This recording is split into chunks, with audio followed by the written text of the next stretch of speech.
ಮಾಡಿದ್ದೇವೆ. ಇದರ ಉದ್ದೇಶ ಏನಂತ ಹೇಳಿದ್ರೆ ಆರೋಗ್ಯ ಕಾಪಾಡುವುದು ಬಹಳ ಮುಖ್ಯ. ಅದರಲ್ಲೂ ಯುವಕರು ಹೆಚ್ಚಾಗಿ ಈ ಹುಕ್ಕಾ ಬಾರ್ಗಳು ಹೋದಾಗ ಅದಕ್ಕೆ ಒಂದು ಸೇದವರು ಅದನ್ನು ಹುಕ್ಕಾ ಬಾರನ್ನು ಅದನ್ನು ಸ್ವೀಕಾರ ಮಾಡ್ತಾರೆ, ಅವ್ರಿಗೂ ಕೂಡ ಅನಾರೋಗ್ಯ ಆಗ್ತದೆ. ಆದರೆ ಅದರ ಮುಖಾಂತರ ಅವರು ಈ ತಂಬಾಕು ಉಪಯೋಗ ಮಾಡೋದಕ್ಕೆ ಕೂಡ ಪ್ರವೇಶ ಮಾಡೋದಕ್ಕೆ ಅವಕಾಶ ಆಗ್ತದೆ. ಒಂಥರ ಫ್ಯಾಷನ್ ಸ್ಟೇಟ್ಮೆಂಟ್ ಅದು, ಹುಕ್ಕಾ ಸೇದೋದು ಒಂಥರ ಫ್ಯಾಷನೇಬಲ್ ಅಂತ ತಿಳ್ಕೊಂಡ್ಬಿಟ್ಟಿದ್ದಾರೆ ಯುವಕರು. ಸೊ ಅದು ಒಂದು ಕಡೆ ಆಗ್ತಾ ಇದೆ. ಎರಡನೇದು ಅವ್ರ ಅಲ್ಲಿರುವಂಥ ವಾತಾವರಣ ಕೂಡ ಅವ್ರಿಗೂ ಕೂಡ ಆ ಸ್ಮೋಕಿಂದ ತೊಂದರೆ ಆಗ್ತದೆ, ಅವ್ರ ಆರೋಗ್ಯಕ್ಕೆ ತೊಂದರೆ ಆಗ್ತದೆ. ಸೊ ಈ ಕಾರಣದಿಂದ ನಾವು ಇದನ್ನು ಮಾಡ್ತಾ ಇದ್ದೀವಿ. ಯಾಕೆಂದ್ರೆ ನಮಗೆಲ್ಲ ಗೊತ್ತಿದೆ, ನಮ್ಮ ಶ್ವಾಸಕೋಶದ ಕ್ಯಾನ್ಸರು ಮತ್ತು ಈ ರೀತಿ ಅನೇಕ ಕಾಯಿಲೆಗಳಿಗೆ ತಂಬಾಕಿನಿಂದ ಆಗಿರ್ತಕ್ಕಂಥದ್ದು ಆಗ್ತಾ ಇರುವಂಥದ್ದು ಎಲ್ಲರೂ ಕೂಡ ಗೊತ್ತಿರುವಂಥ ವಿಚಾರ. ಈಗಾಗಲೇ ನಾವು ನೋಟಿಫಿಕೇಶನ್ ಮಾಡಿದ್ದೀವಿ. ನೋಟಿಫಿಕೇಶನ್ ಮಾಡಿದ್ಮೇಲೆ ಅವ್ರು ಕೋರ್ಟ್ಗೆ ಹೋಗಿದ್ದಾರೆ. ಎಲ್ಲ ಈ ಬಾರ್ ಓನರ್ಸ್, ಹುಕ್ಕಾ ಬಾರ್ ಓನರ್ಸ್ ಎಲ್ಲ ಕೋರ್ಟ್ ಕೂಡ ಅವ್ರು ಸ್ಟೇ ಕೊಟ್ಟಿಲ್ಲ. ನಾವು ಕಾನೂನು ಅಮೆಂಡ್ಮೆಂಟ್ ಮಾಡಿದ್ರೆ ಮುಂದೆ ಯಾವುದೇ ರೀತಿಯ ತಕರಾರು ಆಗೋದಿಲ್ಲ. ಆದ್ರಿಂದ ತಾವೆಲ್ಲರೂ ಕೂಡ ಇದಕ್ಕೆ ಒಪ್ಪಿಗೆ ಕೊಡಬೇಕು ಅಂತ ನಾನು ಮಾನ್ಯ ವಿರೋಧ ಪಕ್ಷ ನಾಯಕರು, ಬೊಮ್ಮಾಯಿ ಸಾಹೇಬರು, ಉಪನಾಯಕರು, ಸುರೇಶ್ ಕುಮಾರ್ ಅವ್ರ ಬಗ್ಗೆ ಇದ್ರ ಬಗ್ಗೆ ಆಸಕ್ತಿ ಬಹಳ ಇದೆ. ಅವರು ನನಗೆ ಹೇಳಿದ್ರು ತಗೊಳ್ಬೇಕು ಅಂತ. ಅದರಿಂದ ನಾವು ಪೂರ್ತಿ ಮುಕ್ತ ಕಂಠದಿಂದ ಸ್ವಾಗತ ಮಾಡ್ತೀರಾ. ಆದ್ರೆ ಒಂದೆರಡು ಚೇಂಜಸ್ ಮಾಡ್ಬೇಕಷ್ಟೇ ಇದರಲ್ಲಿ. ಎರಡು ಅಂದ್ರೆ ನೀವು ಆ ಫೈನ್ ಹೇಳಿದ್ದೀರಾ, ಏನು ಶಾಲೆಯಿಂದ 100 ಮೀಟರ್ ಇದ್ರೆ 1000 ರೂಪಾಯಿ ಅಂತ. ಅವನು ಆರಾಮ್ಸೆ 2,000-3,000 ರೂಪಾಯಿ ಸಂಪಾದನೆ ಮಾಡ್ಕೊಂತಾನೆ. 1,000 ರೂಪಾಯಿ ಆರಾಮ್ಸೆ ಕಟ್ತಾನೆ. 10,000 ರೂಪಾಯಿ ಮಾಡಿ. ಇದನ್ನ ರೂಲ್ಸ್ ಅಲ್ಲಿ ತಾನೇ ಫ್ರೇಮ್ ಮಾಡೋದು ನೀವು. 10,000 ರೂಪಾಯಿ ಮಾಡಿ. ಎರಡನೇದು ಹುಕ್ಕಾ ಬಾರ್ ಅಂತ ಹೇಳಿದ್ದೀರಾ ಡೆಫಿನಿಷನ್. ಅದರಲ್ಲಿ ಸಣ್ಣ ಜನ ವ್ಯಾಪಾರ ಮಾಡ್ತಾರೆ, ಬೇರೆ ಬೇರೆ ಪದಾರ್ಥಗಳು ಕೂಡ ಇರ್ತದೆ. ನಾವು ಏಕಾಏಕಿ ಅವರಿಗೆ 10,000 ಮಾಡಿದ್ರೆ ಅವರು ಸಣ್ಣ ವ್ಯಾಪಾರಸ್ಥರು. ಇನ್ನೊಬ್ರು ಹುಕ್ಕಾ ಬಾರ್ ನಡೆಸೋರೆಲ್ಲ ಅವ್ರು ಶ್ರೀಮಂತರೇ, ಅವರು ಸ್ವಲ್ಪ ದೊಡ್ಡ ಮಟ್ಟದಲ್ಲಿ ಇರ್ತಾರೆ. ಸೊ ಅವರಿಗೆ ನಾವು 50,000ದಿಂದ 1,00,000 ಅಂತ ಮಾಡಿದೀವಿ. ಈ ಸಣ್ಣ ವ್ಯಾಪಾರಸ್ಥರಿಗೆ ನಾವು ಸುಮ್ಮನೆ 1,000 ರೂಪಾಯಿ ಅಂತ ಮಾಡೋದು, ಅದರಿಂದ ಬಹಳಷ್ಟು ಅದು ಬೇರೆ ಬೇರೆ ತರ ಮಿಸ್ಯೂಸ್ ಆಗ್ಬೋದು ಅಂತ. ನೀವ್ ಹೇಳ್ದಂಗೆ ಜಾಸ್ತಿ ಅಮೌಂಟ್ 20,000-30,000 ಮಾಡಿ ಇವಾಗ ಬಿಲ್ ತರ್ತೀರಾ. ಇನ್ನೊಂದು 5 ವರ್ಷಕ್ಕೂ ಇದೇ ಬಿಲ್ ಇರ್ತೈತೆ, ಇನ್ನು 10 ವರ್ಷಕ್ಕೂ ಕಾಲಕ್ರಮೇಣ ಬೆಲೆನೇ ಇರಲ್ಲ. ಇಲ್ಲ ಸದ್ಯಕ್ಕೆ ಅಶೋಕ್ ಅವರಲ್ಲ, ನಿಮ್ಮ ಒಂದು 5,000 ಆದ್ರೆ ಇದು ಸಣ್ಣ ಜನ ಮಾಡ್ತಾರೆ, ಬೇರೆ ಬೇರೆ ಪದಾರ್ಥಗಳು ಕೂಡ ಮಾಡ್ತಾರೆ. ಹ್ಯಾರಸ್ಮೆಂಟ್ ಆಗಬಾರ್ದು ಅಂತ ನಾವು ಅದನ್ನ 200 ರೂಪಾಯಿಂದ 1,000 ರೂಪಾಯಿ ಸಣ್ಣ ಜನನೇ ಓಕೆ. ಅದರಿಂದ ಆರೋಗ್ಯ ಎಷ್ಟು ಹಾಳಾಗ್ತೈತೆ.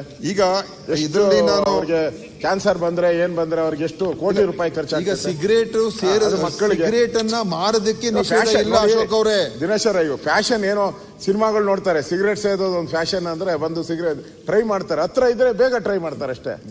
ಅದು ಅಫೆನ್ಸ್ ಮಾಡೋರಿಗೆ ನೀವು ಸಣ್ಣ ದೊಡ್ಡವ್ರು ನೋಡಕ್ ಹೋಗ್ಬೇಡಿ. ಕೊಲೆ ಮಾಡಿದ್ರೆ ಅವರು ಬಡವನ್ ಕೊಲೆ ಮಾಡಿದ್ರು ಅದೇ ಆಕ್ಟೇ ಇರೋದು, ಸಾಹುಕಾರ ಕೊಲೆ ಮಾಡಿದ್ರು ಅದೇ ಆಕ್ಟ್ ಇರೋದು. ಇದು ಮಕ್ಕಳಿಗೆ ಹಾನಿ ಆಗೋದ್ರ ಬಗ್ಗೆ ಯೋಚನೆ ಮಾಡಿ ಅಷ್ಟೇ. ಹಾನಿ ಏನಾಗ್ತಾ ಇದೆ ಅದಕ್ಕೆ ಯೋಚನೆ ಮಾಡಿ. ಇವತ್ತು ಮಾಡೋದ್ರಿಂದ ಮುಂದೊಂದು ದಿನಕ್ಕೆ ಇದು ಕಡಿಮೆನೆ, 10,000 ಆದ್ರೂ ಕಡಿಮೆನೆ. ಸುರೇಶ್ ಅವರು. ಮಾನ್ಯ ಸಭಾಧ್ಯಕ್ಷರೇ, ಅತ್ಯಂತ ಯೋಗ್ಯವಾದ ಒಂದು ವಿಧೇಯಕವನ್ನು ಇವತ್ತು ತಂದಿದ್ದಾರೆ ನಮ್ಮ ಸಮಾಜದ ಸ್ವಾಸ್ಥ್ಯವನ್ನ ಕಾಪಾಡೋಕ್ಕೋಸ್ಕರ. ಅದಕ್ಕೆ ನಾನು ಆರೋಗ್ಯ ಸಚಿವರಿಗೆ ವಿಶೇಷವಾಗಿ ಅಭಿನಂದನೆ ಸಲ್ಲಿಸ್ತೇನೆ. ನೀವು ಬಹಳ ಹಿಂದೆನೇ ಹೇಳಿದ್ರಿ ಹುಕ್ಕಾ ಬಾರ್ನ ನಾವು ಬ್ಯಾನ್ ಮಾಡ್ತೀವಿ ಅಂತ. ಅದಕ್ಕೆ ಪೂರಕವಾಗಿ ಇವತ್ತು ಈ ಬಿಲ್ ಅನ್ನ ತಂದಿದ್ದೀರಾ.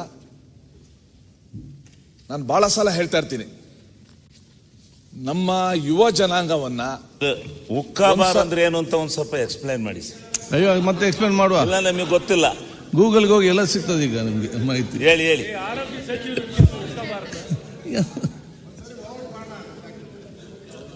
ಆಯ್ತು, ನೆಕ್ಸ್ಟ್. ಸಭಾಧ್ಯಕ್ಷರೇ, ನಾವು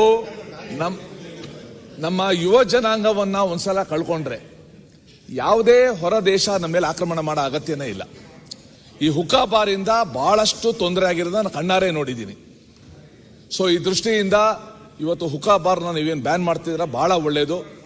ಬಹಳ ಒಂದು ರಿಯಲ್ ಪ್ರೋಗ್ರೆಸಿವ್ ಬಿಲ್ ಅನ್ನ ಇವತ್ತು ತಂದಿದ್ದೀರಾ. ಒಂದೇ ಒಂದು ಅಂತಂದ್ರೆ ನೀವು ಹೇಳಿದ್ದೀರಾ ಪ್ಯಾಸಿವ್ ಸ್ಮೋಕರ್ಸ್ನ ನಾವು ರಕ್ಷಣೆ ಮಾಡಬೇಕು. ಈ ಸ್ಮೋಕರ್ಸ್ ಇಂದ ಪ್ಯಾಸಿವ್ ಸ್ಮೋಕರ್ಸ್ ಅಂತ ಈ ಸೆಕ್ಷನ್ 4ನಲ್ಲಿ ನೀವೊಂದು ಪ್ರೊವೈಸೋ ಹಾಕಿದ್ದೀರಾ. ಪ್ರೊವೈಸೋ ಹಾಕಿ a separate provision for smoking area space shall be made ಅಂತ. It's a farce. ಎಲ್ಲೂ ಕೂಡ ಸಪರೇಟ್ ಏರಿಯಾ ಅಂತ ಮಾಡೋದಿಲ್ಲ.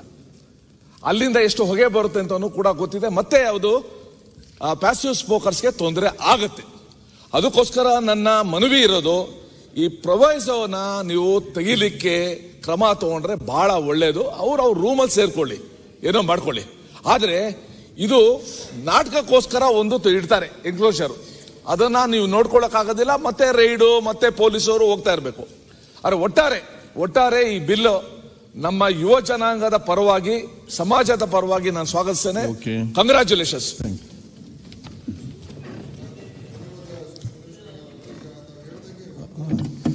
ಈ ಅದು ಸಿಗರೇಟ್ ಸೇದಿದಕ್ಕೆ ಮಾತ್ರ ಅದು ಆಕ್ಟ್ ಅಲ್ಲೇ ಪ್ರಾವಿಷನ್ ಇದೆ, ಕೇಂದ್ರ ಸರ್ಕಾರದ ಆಕ್ಟ್ ಅಲ್ಲೂ ಪ್ರಾವಿಷನ್ ಇದೆ. ಈಗ ಏರ್ಪೋರ್ಟ್ಸ್ ಅಲ್ಲಿ ಎಲ್ಲ ಕಡೆ ಸಿಗರೇಟ್ ಸ್ಮೋಕ್ ಮಾಡೋರಿಗೆ ಕೆಲವು ಪ್ರತ್ಯೇಕವಾದ ಸ್ಥಳವನ್ನು ನಿಗದಿ ಮಾಡಿ ಅಲ್ಲಿ ನೀವು ಅವರಿಗೆ ಸ್ಮೋಕ್ ಮಾಡೋ ಅವಕಾಶ ಮಾಡಿಕೊಡ್ಬೋದು ಅಂತ ಇರೋದ್ರಿಂದ ನಾವು ಅದನ್ನು ತೆಗೆಯಕ್ಕೆ ಹೋಗಿಲ್ಲ. ಹುಕ್ಕಾ ಬಾರ್ಗೆ ಎಕ್ಸೆಂಪ್ಷನ್ ಇಲ್ಲ. ಹುಕ್ಕಾ ಬಾರ್ ಅಂತೂ ಅದು ಸಂಪೂರ್ಣವಾಗಿ ನಿಷೇಧನೆ. ಅದಕ್ಕೆ ಯಾವುದೇ ಎನ್ಕ್ಲೋಜರ್ ಇನ್ನೊಂದು ಮತ್ತೊಂದು ಮಗದೊಂದು ಏನೂ ಇಲ್ಲ. ಅವ್ರ ಮನೇಲಿ ಬೇಕಾದ್ರೆ ಸೇತ್ಕೋಬಹುದು. ಸೆಪರೇಟ್ ರೂಮ್ ಅದೆಲ್ಲ ಏನು ಇಟ್ಕೊಳ್ಳೋಂಗೂ ಇಲ್ಲ, ಅದು ಮಾಡಿಲ್ಲ. ಆಮೇಲೆ ಒಂದು ಸಣ್ಣ ಈಗ ಹೇಳ್ಬಿಡ್ತೀನಿ, ಅದು ಒಂದ್ ಕಡೆ ಸ್ಮಾಲ್ ಒಂದು ಎರರ್ ಆಗಿತ್ತು. ಅದು ಈ ನಮ್ಮ ಆಕ್ಟ್ ಅಲ್ಲಿ ಇಂಗ್ಲಿಷ್ ನಲ್ಲಿ ನಾವು ಬರೆದಾಗ ಅದರಲ್ಲಿ ಒಂದು ಶಾಲ್ ಅಂತ ಇದೆ, ಅದು ಮೇ ಅಂತ ಒಂದು ಬದಲಾವಣೆ ಮಾಡ್ಕೋಬೇಕು. ಅದರ ಒಂದು ಅನುಮೋದನೆ ಮಾಡ್ಕೊಡಿ. ಅದು ಏನಂತ ಹೇಳಿದ್ರೆ, ಈ ಆಕ್ಟ್ ಅಲ್ಲಿ 4A